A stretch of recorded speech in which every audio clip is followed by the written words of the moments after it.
Namaskar, hello and a very warm welcome to this special online training on safety and security in digital space. My name is Tanvi Khurana and CIET NCRT as a part of Jan Bhagidari events is organizing this particular training.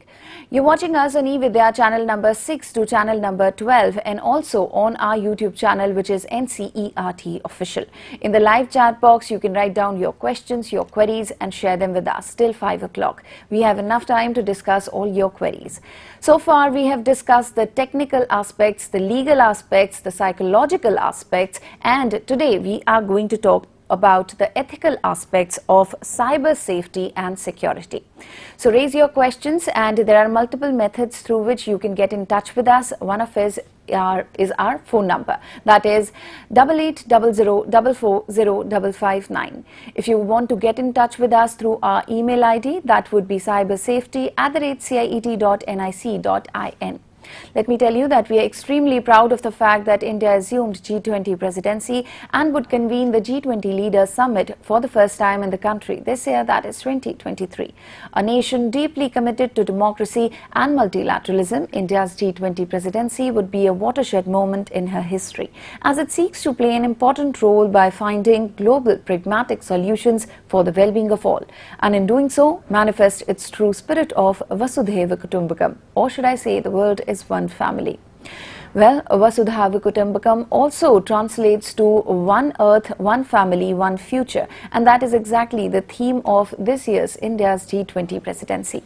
And let me tell you that CIET NCRT is conducting various activities online, and this online training on safety and security in digital space is a part of it. This training started on 5th of June, and today being the last day of this training, that is 9th of June, a quiz link will be given to you towards the end of this program. So if you have not registered yet, if you have not participated in this proper training yet, then do it right away. And rest, I will be explaining you how to participate in this program towards the end. So please be a part and raise your questions. We have two experts with us, so let me please give you their introduction. My first guest is Major Vineet Kumar. Sir, a very warm welcome to you. Thank you, and it's a pleasure to be here. Thank you. Pleasure is all ours, sir. Sir is the founder and global president of Cyber Peace Foundation, and we also have with us Miss Anindita Mishra. Ma'am, a very warm welcome to you as well. Namaste. Namaskar. And thank you for having me here. Thank you for being here, ma'am. Ma'am is a consultant from Cyber Peace Foundation, and both of the experts will be talking about the ethical aspects of cyber safety and security. So let's begin this conversation, and I would like to ask our experts, sir, what are those ethical aspects you think are so important for the viewers to understand, to know, to be aware of, sir? Right, so there are a lot of aspects, and that's why we'll cover step by step gradually as we move on in the presentation. But yes, there are a lot of things that as users, people need to know. And I believe people are not aware enough. I'll give you a simple scenario, which I think most of the viewers should know, that when you're taking a picture, and if it's a group picture and we are tagging people without their consent, that is also something that is not considered correct when we talk about ethical aspects or digital citizenship. So many of these kinds we'll cover today as we speak, talking about the ethical aspects of cyber safety and cyber security. And what we'll be exploring today is the ethical dimension of our online activities, the importance of maintaining cyber safety, and then eventually we'll talk about cyber security aspect, the role of laws and policies in ensuring a secure and resilient cyberspace. So many of these crimes that are happening today, you cannot actually stop crimes completely, and there's nothing as 100% security. What we plan to kind of tell the audience is all you need to know is how you can become resilient. And one thing that audience need to know is basically that we should not be doing something, maybe committing a crime unknowingly. So all of these aspects we'll be covering, so looking forward to dive in. I'm sure the previous sessions that have happened starting from 5th of June, you might be aware about cyberbullying, online harassment, data privacy, child sexual abuse, trafficking that happens to the cyberspace, grooming, sextortion, exposure to inappropriate content, phishing, smishing, and wishing. There are a lot of crimes that are happening, and the other speakers must have made people aware. But these are some common set of challenges that in a day-to-day, as Cyber Peace, we also run a helpline. We work very closely with NCRT, with the Education Ministry, and also different ministries. So we keep getting calls from people about the issues that they are facing online, and these are some of the most common ones that we see here. Other than that, I mean, cyberbullying and online harassment being again one of the major issues that people are facing today, and there are different ways when we'll be talking about how do you become responsible enough. And as a netizen, I'll not use the word citizen, but I'll use the word netizen, because today everybody is connected, everybody is a user of technology, and this event itself that we are having it here, we are all at different location. I'm at some other location, Anantaji's at some other location, and you are there at the NCRT studio. We're all scattered in different locations. It's all possible because of tech. And responsible usage of tech, I see that we see a lot of kind of applications to the responsible usage of technology.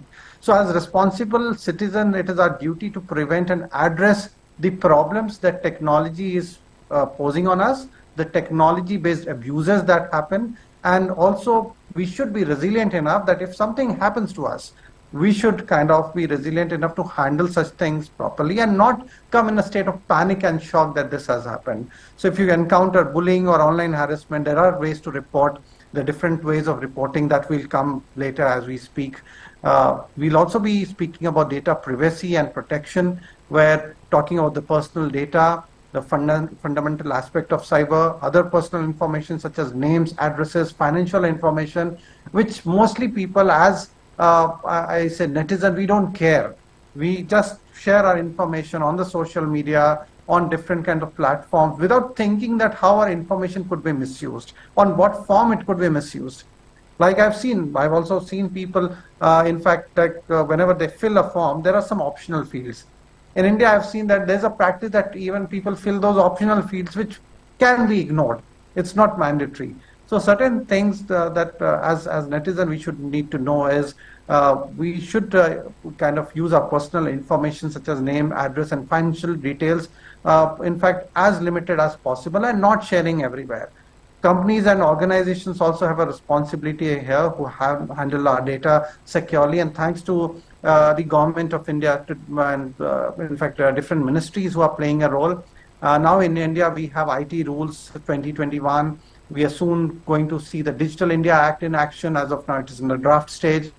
We will soon see the National Cybersecurity Strategy that will come into place. So all of that will add in creating a secure and a peaceful ecosystem for everyone, and ensuring and understanding privacy and policies. Also limit the information that you share online, and be cautious about the apps and websites that you generally prefer and visit. So data privacy and protection, these particular areas, these are quite important. I've seen again sharing one example of the case, certain cases that we get to our helpline. There are a lot of instant loan related scams that get reported today, where people just download app from the App Store or the Android store, thinking that they'll get instant loan and collateral-free loans.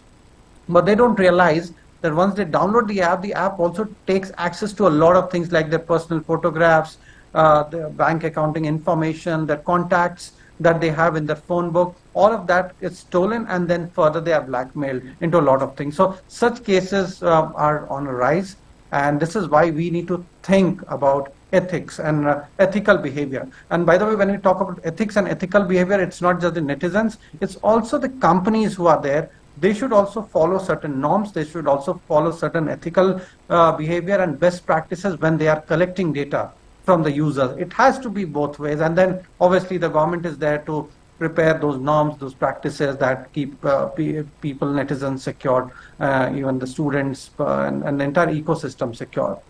Some other frauds that we see on the rise is phishing, smishing, wishing, new and emerging technologies like deepfake, a lot of deepfake generated messages, images, all of that is on a rise. But yes, if they are on rise, then technology also has the solution to detect such things. From cyber crimes, switching on to cyber attacks, you might have heard what happened in AIMS this year, certain kind of cyber attacks that have been mounted by some of the destructive hackers or the black hat hackers trying to sabotage the systems. So there are issues like cyber wars happening between different countries. Cyberspace has already been announced as the fifth dimension of warfare, and many hacking related events and activities are happening. And at the global stage, UN and other multilateral organizations are coming together. In fact, cyber peace is also part of such discussions. Where we are debating how do we counter these kind of behaviors that are being done by the states, attacking each other country, mounting attacks on their infrastructures, mounting attacks on the innocent people. So responsible usage of tech is also being discussed between country to country relationship, where diplomacy is also playing a role here. I'll just pass it on to my colleague Anandita. I've been speaking for quite long now, so I'll request my colleague Anandita to add to what I've said and continue from here on. Over to you. Thank you, Viniji. What I find here, as you have already explained in such a briefly but so succinctly, that text, data, privacy, safety, everything is interconnected in the digital world, and there is only one thing protecting us from being attacked by cyber criminals, and that is our awareness, our knowledge, and our ability to, flag the dangers. And there is something we never discuss or rarely discuss, which is moral values. In schools, we have moral science where we teach people what to do and what not to do, like speak the truth, be kind, have empathy. We rarely do that online, and that is exactly what ethical aspects are. The cyber security and cyber safety ethics is nothing but application of moral science to the cyber world. Here we are going to talk about what is right, what is wrong in the cyber world, things that may not be legally punishable yet, but still need not be done. For example, in the real world, we find people breaking the traffic signals at midnight when they're driving because there are no police around. That is the lack of ethics. If you have ethics, you will not cross a red light, even if there is nobody to catch you, no cameras are there to check on you. We need to practice the same online. We are going to discuss today, Viniji, on two fronts. One is from the consumer and the user front, and the other is from the cyber security aspect. So the next slide, we are going to talk about what is this ethics in cyberspace, right and wrong. Now, for example, we've been talking about phishing, wishing, and all the dangers online. If I try to scam a person by offering tempting loans at low rates, or work from home, and I give them a work from home ad and somebody responds, and then it turns out that I'm actually trying to get money from that. These are these scams that are happening, and these are all unethical. Yes, IT Act has made all of these punishable.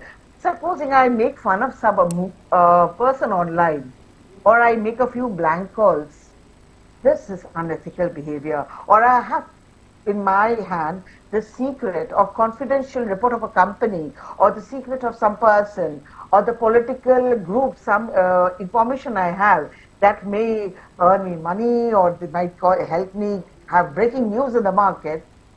If I out it, then I'm maybe harming somebody, harming the company. So this is what ethics is all about, wherein we are the police of our actions online.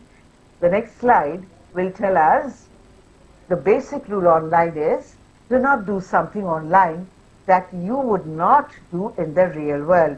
Would you take your company's secret and talk about it? No. But we have found that many employees, when they leave their jobs, or if they are angry or vexed, they may take some software of the company and share outside. They may not be caught because it may not be detected who has done it, but is it ethical? No. Then again, There are people who steal from online sources. We go to the next slide.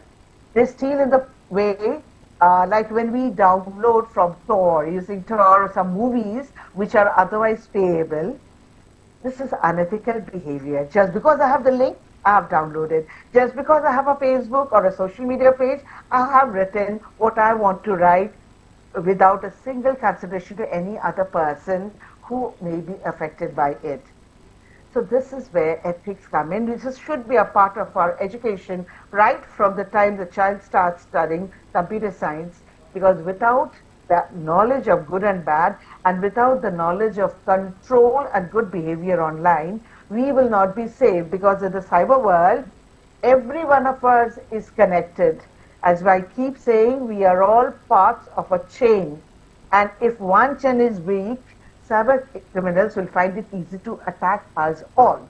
So here the Vasudhaiva Kutumbakam applies in totality. We don't just think about our own safety and security. We think of the safety and security of the entire digital world. And for doing so, we practice safe practices which are part of ethics. Like, we do not share too much information online. We keep our data as private as possible. We maximize the security on our devices. And at the same time, we ensure that through us, other people's data do not become compromised.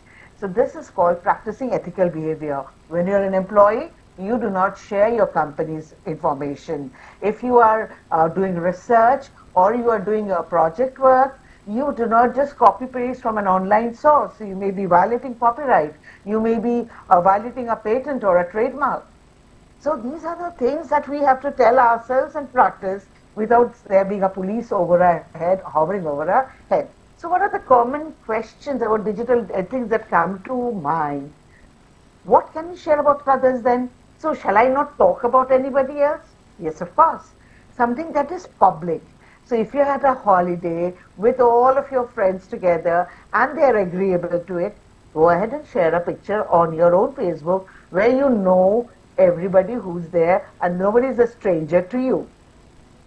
So that is what is public information. What is public can be shared. What is private, you cannot share without prior consent. This is what you need to know. What about individual databases? Now, we have heard a lot about data warehousing. Every time you download an app, every time you sign a TNC with some website or with some app, you are not actually reading through. They may be saying we'll be collecting some data for our purposes, research purposes, or to give you better service, or to share with third party, and you write a yes so that you get the app easily. But what happens? This data is being mined and stored. Hundreds and millions of bytes of data about me be stored somewhere without your knowledge. Is it right or wrong? So it is wrong, because my data, I should be the one to decide what can be stored, who can store it, how much of it can be stored, and what it can be used for. So these days when we open our social media platforms, we see ads about things we have been searching for, talking about, looking at. How would they know unless they are mining data? So therefore, there has to be something called a written consent, not an implied one, wherein our data can be safe. Vinichi can talk about a little more about these common questions.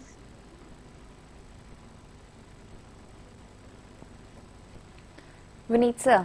Yeah, sorry. Yeah. Yes, but before I talk, do you have any questions or anything where you can ask and interrupt me in between? Yes. But I guess a lot of comments to what Ananta ji has said, a lot of feedback, and a lot of, in fact, examples to share with the audience, what we consider as ethical behavior and what as unethical behavior. Yeah.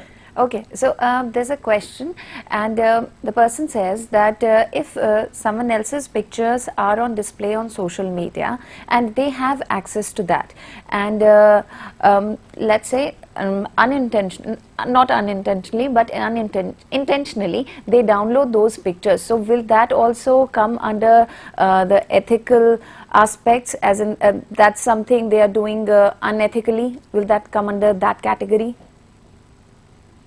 Antaji, would you like to take that? I'll be at a point, you may add to it if you feel. So, if you download without permission, the key term here is without permission. Without permission, you download somebody's personal pictures, even though it is in a public space, but your social media is not actually public if you have limited it to a few friends that you have given permission to be your friends. But if you are downloading and perhaps sharing with somebody else, then they no more remain in a private limited space, it is being shared. So yes, I think there's an ethical aspect to it. It is not right. So here Permission the person gets the right to make a complaint against that person, right? If it is misused, I think they have bona fide ground to make a complaint. Okay, okay. And yes, there are platforms again. I mean, if you come across some photographs, and especially I like to highlight the cases of child sexual abuse images. These are very critical. Okay. If somebody gets an image of, say, child getting abused in the cyberspace, it could be image, it could be videos, it should be immediately reported. In fact, as per the POCSO Act, you cannot even download such images. If you have downloaded, then you are actually committing a crime. And if you have accidentally, just in case downloaded, there are ways and means, like it should be immediately reported to the platform. It should be reported to NCPCR, the National Commission for Protection of Child Rights. Then you have the National Cybercrime Reporting Portal, NCRB, NCRP, which is cybercrime.gov.in. So there are reporting platforms and mechanisms where you can actually report. The other thing is, if this is a normal image, for example, if it's my image and suddenly I find my image surfacing at different platform, then there is a way. If it's a US based platform, for example, I am using Meta, or I'm using, say, Snapchat or some platform where my photograph is getting circulated, there is something called as DMCA. It's called Digital Millennium Copyright Act.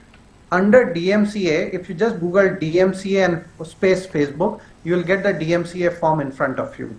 And you just need to fill up the form, mention this to the platform that this is your photograph and that photograph is being circulated without your consent. Once you submit the form, the platform does a review of that, and all the photographs content that is yours, which is being circulated without your consent, is taken down. So something that our users need to know. This doesn't even require police intervention. The interesting part is this.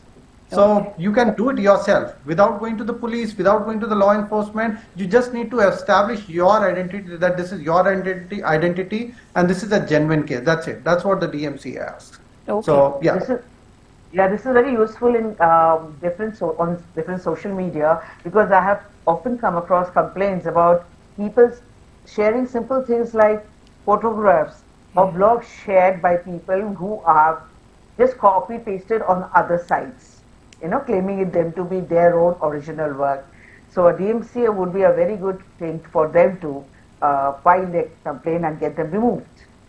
Okay, okay. Exactly. So, ma'am, we have received a lot of questions. So, if you want, I can ask them now, or we can continue with the presentation and we'll ask them later. Sure. So what I'll do is I'll go just quickly so that Yes. I give some info and then we can take the question. So some common queries that we get around cyber ethics, and by the way, cyber ethics, digital ethics, it's something similar. We just sometimes use the word digital, sometimes cyber, but it's all the same. There's one common query that we get is, how should one handle data privacy on computer networks? So the common answer here is that one should review and adjust privacy settings on social media platforms and other online services to control information that as individual we share. And this is basically also when we talk about responsible online behavior, when we talk about cyber ethics, this is also an ethical practice that we should follow. Whenever we are there on the platform, there are some basic and minimum cyber hygiene or cyber checks that we should do when we are joining a new platform or when we are being a part of a network. So, and where this review and privacy is an important aspect, where you need to review such privacy policies, privacy settings that are there and implement those. Who is allowed to access the data and information? And one more thing that people are extremely concerned is privacy. Like whatever we share on the social media, how can we keep it confidential, and how can we make sure that nobody sees that information and things are extremely private. So there are again controls that are there. like end-to-end encryption being one, where no one is allowed to see the data of an individual. Only the consented platform authority can see the consented data, and that too the data is minimum data just to identify certain bad actors. It's not something that your entire conversation is seen in end-to-end platform, but yes, metadata, some data that helps the law enforcement to kind of catch hold of bad actors in the technology platform is something that is made available to them by the platforms. And some of the major issues when we talk about cyber ethics, digital ethics is, again, property, privacy, accuracy, and accessibility. And we'll elaborate more on it as we move forward. Again, certain examples is I've already covered, but one common example that I like to share is there are no free lunches. And people do get a lot of messages like certain movie that gets released, you get a copy of that movie easily on a Telegram channel, or you get a copy of that on a network, on a torrent site or anything. So our advice is, again, one should not, if you want to follow ethical behavior in the cyberspace, one should stay away from these free lunches that gets offered, because there are no free lunches, there are no nothing that comes free, and everything comes with a package, and that package could be a malware, that package could be a spyware. Now, the moment you download that movie, the moment you open your PC, your phones, your gadget can be affected by some kind of a malware program, and then you may further lose a lot of information. So these are certain things that people need to know as audience, and in fact the young audience that we have today with us, they need to know. Hacking is again something that is considered illegal at times. Again, hacking, the word hacking, people are taking it negative, people take negatively, but it's a positive word actually. Positive word in the sense that majority of the product innovations and in fact the researches have happened because of good hackers, ethical hackers who are there. And the word ethical is added because they do hack for good. They don't hack for doing something illegal here. There are categories of hackers starting with ethical, those are the white hat hackers, then there are black hat hackers, and then there are gray hat hackers who are a combination of white hat plus black hat. But then if you ask this particular question, is it okay to hack if you're hacking for the good guys? The answer is, if you're hacking, if you're doing something for good, and if you're doing something with proper consent, like there are companies who hire a cybersecurity expert for checking vulnerabilities in the network, but in that case, they give some kind of approval in advance, and once you have these approvals, then only you can access or you can do a vulnerability testing or security testing of those networks. What is the definition of pornography, and should access it to be limited on the internet? So I've also mentioned pornography, and I've mentioned about the child sexual abuse material. We are going to cover it later also, and I'll cover in detail as we move forward. Anantaji, over to you on the influence of social media, please. Yes, social media is one place where we find adults and children in large numbers, and there is a lot of activity taking place, billions of bytes of information being shared and exchanged. But from social media, a number of ethical aspects, questions on ethical aspects arise. But I'll give you an example of a WhatsApp video doing the round, showing birds do not have old age home. Young birds take care of old birds. And there's a very sweet video about a young bird coming and feeding an old bird. But when I did a reverse search on the video, I found that it was all about cuckoo which had laid its egg in a small bird's nest. So the small bird is actually the parent bird, and the bigger sized bird is the cuckoo baby. So you see the four principles of cyber ethics: the accuracy, privacy, accessibility and property. The accuracy part is very important. We need to know that there is a lot of fake messages out there, and we have to be aware that they are there, not take anything at face value, whatever we read, see, hear online, and we share only what is needed to be shared and not whatever we feel like sharing. The kids have been found to spend a lot of time online, basically chatting or playing games or even doing their work, but there is a question of digital balance in life, and which can lead to, if destroyed, to digital addiction. These are all, again, comes of the ethics that when you know what is right to be done, should I spend so many hours chatting with unknown people, people who I've only met online? Should I spend hours playing games or watching live stream programs? See, these are the balance that we need to know. It has to come from the adults to the kids, because kids are not aware. We are the ones who need to pass on this information. So it's a very interesting thing if we examine why do people share it, why do we have this constant need.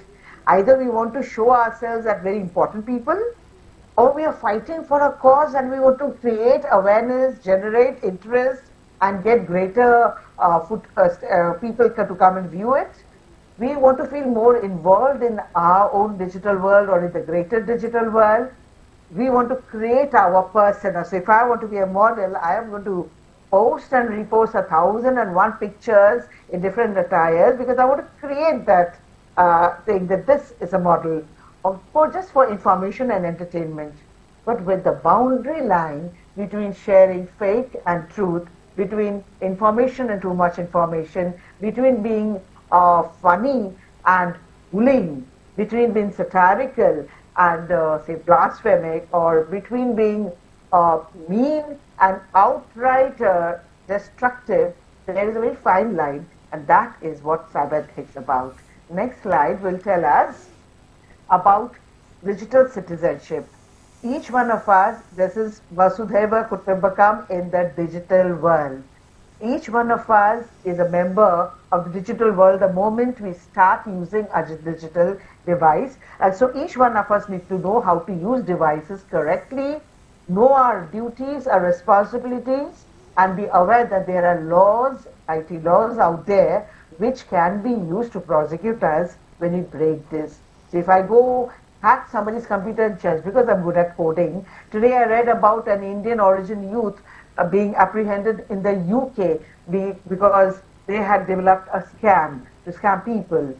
So it's a young person who was good at coding and did not know how to use that knowledge. So this is misuse of knowledge, and what can help them? Knowledge of ethics.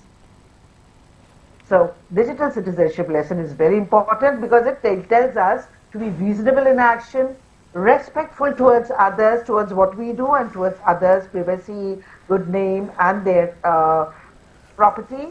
To think critically. It's one of the most important things for a digital citizen. Use logic.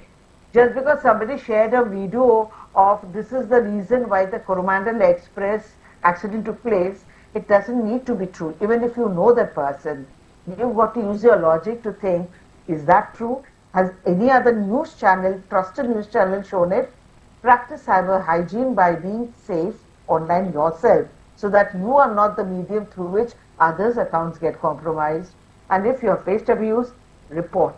You need to know where to report and how to report.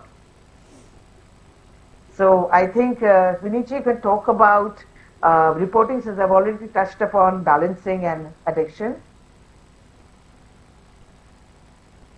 So you measure. Right. So yes. So basically, I mean, I'll talk about reporting, but just a quick recap to everyone, because I'm also checking the time. We don't have much time left, so I'll quickly wrap up and save some time for the questions. Some basic cyber hygiene practices before I step into reporting is, we have already covered certain things, but strong passwords, very important, where you need to use complex and unique passwords, all part of when we say cyber ethics and responsible online behavior. These are the set of steps that as a user, as a netizen, one needs to take. So we begin with strong password, where we have a complex and unique password that's not easy to break. That's point number one. Then updating softwares and application, whatever you have, maybe in your home, in your office, in your school, any kind of applications, devices, softwares, if you have any, you need to update it on a regular basis. You need to patch the vulnerabilities. Like for example, Android phones, when you use Android phones, you download a lot of applications. These applications also need to be updated on a regular basis. As soon as, say, Google releases an update, you need to deploy it. And many times it's a very good practice to enable automatic download and update. So that feature should be enabled. securing Wi-Fi, you need to protect your home Wi-Fi network with a strong password and encrypt to prevent unauthorized access. Plus, whenever you're traveling, if you're at the airport, if you're at the railway station, be careful when you use an open Wi-Fi, because there are chances that if you kind of connect to an open Wi-Fi network, people who are there in that same network can see what you are doing. Plus, connecting your chargers or phone chargers or USB cables to like the open charging points and stations, if there are any, you should be extra cautious when you connect your phones to such stations, because there have been cases of juice jacking where people have stolen data from those points. Think before you click, be cautious when clicking on links, any kind of downloading any files, any attachments that you get on your phone, on your WhatsApp, be extremely careful. And like I mentioned previously, the privacy settings are important. Authentication, you should enable multi-factor authentication. Why? Because if the password gets hacked, you have second form of authentication like a OTP that comes into your phone, and that way it is still secure. The multi-factor authentication safeguards you from the cyber criminals. Active reporting, one should not keep quiet. We used to run a campaign called as Chuppi Todo. So aapko chup nahi रहना, you need not be silent. If something goes wrong, report it immediately so that the actual criminal is pushed behind bars or is given the right punishment for which the crime that he or she conducts. So active reporting is very important. Avoid strangers. Always use authentic apps and not any APK that you get here and there on the internet. Well, it could be like a malicious app which can get access to a lot of content on your phone, and it could breach your privacy. Use security applications like an antivirus and firewall to defend and protect yourself. There are laws and regulations which I have already mentioned, and many more incoming, like the IT Rules, IT Act. So all of the necessary frameworks, acts, rules, guidelines are being made. It's already being done as I speak. There are a lot of important changes that are being done at the Government of India level to safeguard users. And that, in fact, in the next few months, people would see a lot of these things in action. So it's just an assurance that you are safe. If something goes wrong, you need to report it. And then there are mechanisms that are in place which can protect you from these kind of criminals. If something goes wrong, these are the reporting channels that you see on the screen. Like if it's a child-related offense, you can report to cybercrime.gov.in. Additionally, you can report to ncpcr.gov.in. If it's a women-related crime, it can be reported to ncw.nic.in. And any content-related, like for example, you have been bullied on a particular platform, all of these platforms give you an option to report directly to them. So many of the times I've seen that people reported that particular issue and the platform themselves came out to help and took down the illegal content that was there. There are some numbers that one should memorize, like 1930 is a number that is for cybercrime reporting, 181, which is Women's Safety Helpline. State-specific cybercrime can be reported at 112, and Cyberpriest also runs a helpline. The number is highlighted here, so we are here to assist just in case if you don't get help or if you're looking for some assistance on a particular case. So that's what we have, the ecosystems and everything. And with that, in fact, I'd like to come to the point, and come to the conclusions, and again hand it over to my colleague, Nandita ji, to take it forward. And then, yes, last few minutes, looking forward to get some questions. Yes, a lot of questions we have received. So now let us sum up. Yes, ma'am, please sum up. Yeah, 2 seconds. So let's sum up quickly. So what have we learned today about cyber ethics aspect? Number 1, don't believe everything you see online. Do not, even if it is sent by your most favorite uncle or the bestest of your friends, it may not be true because they may have been hoodwinked themselves. Please check and double check. The next thing is to do is be very careful about your privacy and security settings on all your devices. If you get emails to share content, verify first whether it's been asked for, and promise to yourself, take this pledge that I will be safe and I'll ensure that I'm not the reason others are unsafe. So let us take this pledge that my rights and responsibilities I'm going to be aware of and I'm going to practice. We should remember that tech should add value to our lives but not distract us from it. So we are going to live a digitally balanced life, and that is going to cover all our cyber ethics aspects. Thank you so much for your Thank patience. you. Thank you so much to ma'am. Thank you so much, sir. And we have understood those points that you highlighted towards the end of the program. And I think all the viewers, especially students, they're going to keep those points in mind while sharing their OTPs or while downloading any new applications or surfing internet next time. Ma'am, we have received a lot of questions. So shall we begin with that? Okay. The first question is by Richa Avasthi. She is asking, ma'am is sharing personal information on educational websites such as SSC challenge our digital security? Sir, would you like to take this? Yeah, so I'll just come in here. So it depends on the site. There are genuine sites that are there. There are edtech sites which are genuine. But there are some fake sites also running in the name of EdTech, and they are just like a trap to get those personal information from you. So you need to understand that only share information on the legitimate websites. Plus, every website today, the known ones, the legitimate ones, they have a privacy policies also. They call it out upfront that whatever information you are sharing, it will be used by their own employees for the purpose of sharing the right content with you, and they'll not be marketing this or they'll not be sharing with any third party. So read the privacy policies before you end up sharing your information, and not share information on any random website or networks. That's the answer. Okay, okay. So next question is by a student. The student is in 10th class and he's asking, I want to become cyber security specialist and I've learned ethical hacking and programming language online on my own, but I don't know what to do, what to take in my 11th. So any particular subject that you would like to suggest he should take so that he can become the cyber security specialist later on? All right, that's a very good question. Yeah. And in fact, that reminds me of my school days when I was in class 10th, and I used to run something called as National Anti-Hacking Group during my school days. The answer here is it's a good thing if you have learned ethical hacking. And let me also tell you that in the current times, it's 3.1 million cybersecurity experts, 31 lakh cybersecurity experts are required globally. So it's a very emerging area. It's an opportunity for you, and you are starting at a very right time. In class 11th, what options are available now? Like you can take IP information practice as one of the subject. There are electives that you can take, and with NEP coming in, there are a lot of in fact subjects and in fact curriculums that can be taken parallelly. We have been trying to run a kind of a certification program.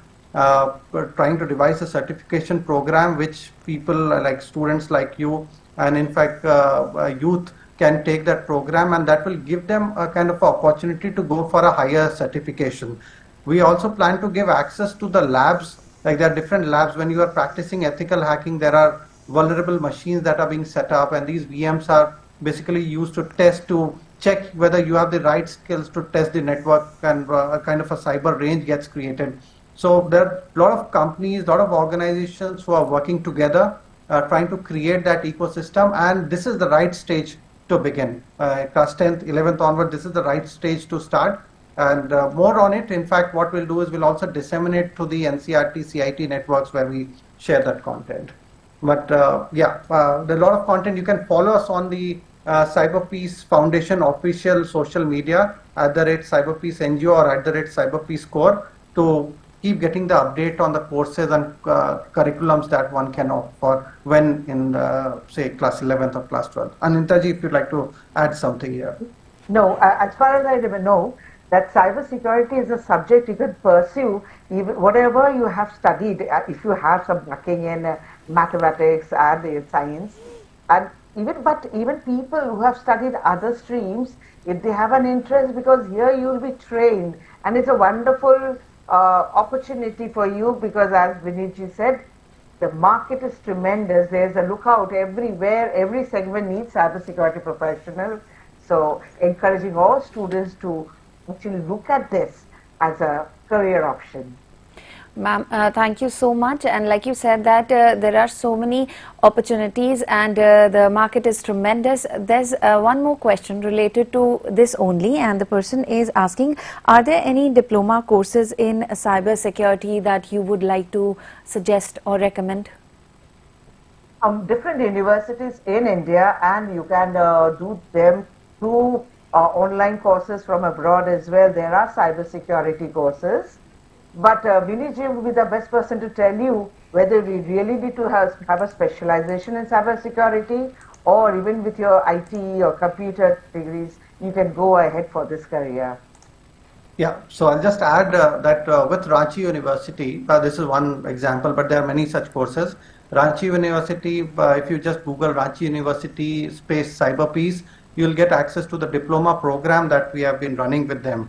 And there are programs that we are parallelly running with many other universities, so you can enroll for those programs if you want to get into this particular thing. There are certifications being offered by well-known cybersecurity companies like Cisco, Palo Alto Networks, where they are offering these kind of short-term, long-term courses. So if you are looking for those certifications, that would also add a lot of value if you are stepping into the cybersecurity arena. If you are going for a career into the cybersecurity space, there are career options for tech policy, cyber lawyers, like we have been discussing about Cyber IT Act, IT rules. So a lot of these certifications programs are running, which universities are running, colleges are running. Independently, there are institutions, those who are running, international institutions are running. OSCP is a very good certification, again, if you want to get hardcore into the cybersecurity space. So I know the time is short, otherwise I have complete a module, a kind of a capsule, 15 minutes capsule, where I would have given a complete detail here, but people can connect us offline, and we'll be very happy to share the details on what kind of programs to go, or the duration of program and everything. Thank you so much, sir. Like you said that you have a proper module for this, and we have received a lot of questions. Because of the time constraint, we cannot take any more questions, but maybe some other time we'll request you to display the entire module and share it with all our viewers. Thank you so much, sir. Thank you, ma'am, for taking out time and for talking to our viewers at such a length. Thank you so much. Thank you. Thank you to all the viewers for being a part of this program. We apologize that we could not take more questions, but we have received all your questions, and maybe you can share them on our email ID, which is cybersafety@ciet.nic.in, and you will definitely get the reply as soon as possible. So today is the last day of the training, and we have finished the entire training, so it's time for you to take part in the quiz. Let me show you how you can participate in this training, how you can take the quiz. This is our CIET's homepage. All you have to do is type CIET on the Google, and this is the front page you will get. You can see so many options are being displayed here. One of the options is events. If you click on it, the third last option is workshop/training. Please click on it. Scroll it a little further. In the current activity, you will see the name Online Training on Safety and Security in Digital Space. Please click on it. Once you click on it, you can scroll it further. See, the entire schedule has been mentioned, objectives, what is the aim of this particular training, all the details have been mentioned, and here comes the QR code. You can scan it and register yourself, or you can click on this link, fill up the form and register yourself. Well, here you can see the quiz link has been updated, and let me tell you that the closing date has also been extended. Now you can take part in this quiz till 30th of June 6 p.m. This link will be valid, and if you score 70% and above marks, you will be eligible for getting the participation certificate. Let me repeat, this is the link. All you have to do is click on this link, and you can answer the questions which are already there. If you have not seen our programs in this training, day 1 to day 5, you can watch it here. Click on this link, and all the earlier programs are here in this link. And if you have any feedback, you want to say anything, you have any suggestions, please click on this link and submit your feedback as per your convenience. And this is our email ID. For any queries, you can simply drop an email on this particular email ID. So this is your online training details, and today being the last day, we are wrapping up this program. I really hope that you enjoyed it, and if in case you have missed it, you can watch it on NCERT Official, that is our YouTube channel.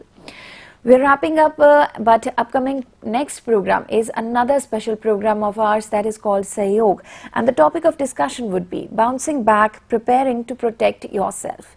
So keep on watching eVidya channels. I'm Tanvi Khurana. I'll take a leave of you and meet you very soon again. Namaskar. Take care.